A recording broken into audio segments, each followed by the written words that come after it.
Hey guys, as you can see it's raining, but I thought this is as good a time as any to show the site and the conditions of the supposed grass. So as you come in the entrance on the left here, on the east side, you can see the water running off down the pavement. It's going towards the rock spillway, which was put in a low spot, I guess in the proper place. I would probably argue that it's probably not wide enough though, especially at the top. So you can see all the deposit of the fines in there. It goes a lot farther than the plume that you can see. And it's not draining, I've noticed in the last two water events, not nearly as fast. So I'm sure whatever job North Fork did in there, which was draining properly, got filled in now, unfortunately. And here's a good representation of the grass and what portion's being established. When I say grass loosely, if you look on the backside, there's a lot of weeds and broadleaf. All this deep, rich green is what they worked and seeded. You can see the yellow straight across. None of that's grass.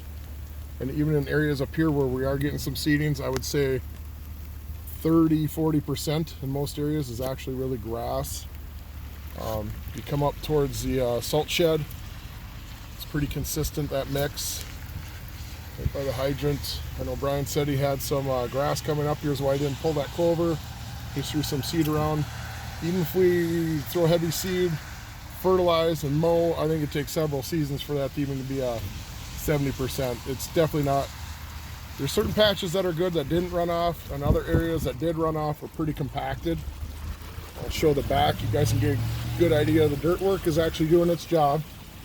Other than that riprap could be a little wider, I think, at the entrance of the pond. This dark, rich stuff is what we want to establish as grass. That's all tall broadleaf weeds. A lot of this is washed out. It's just the fact that I had to go in August instead of maybe May or June.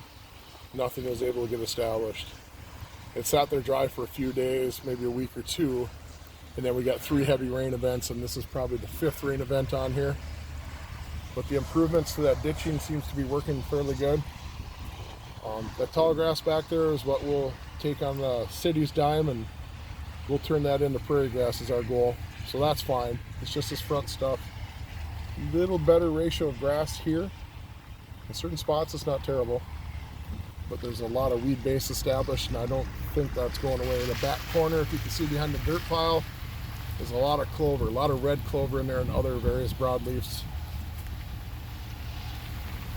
And going back here, very low ratio of grass there in that corner. And I'll show you the front just so you guys get a full view.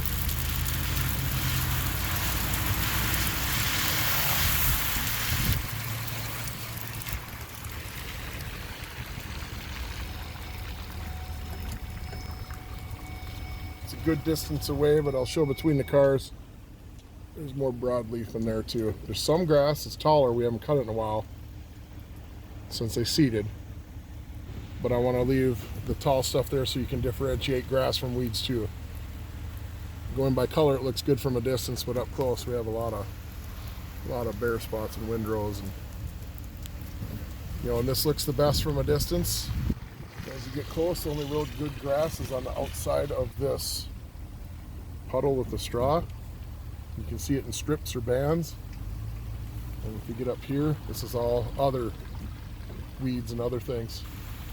If you look in there close, there is some grass, but I'd say not even 50%.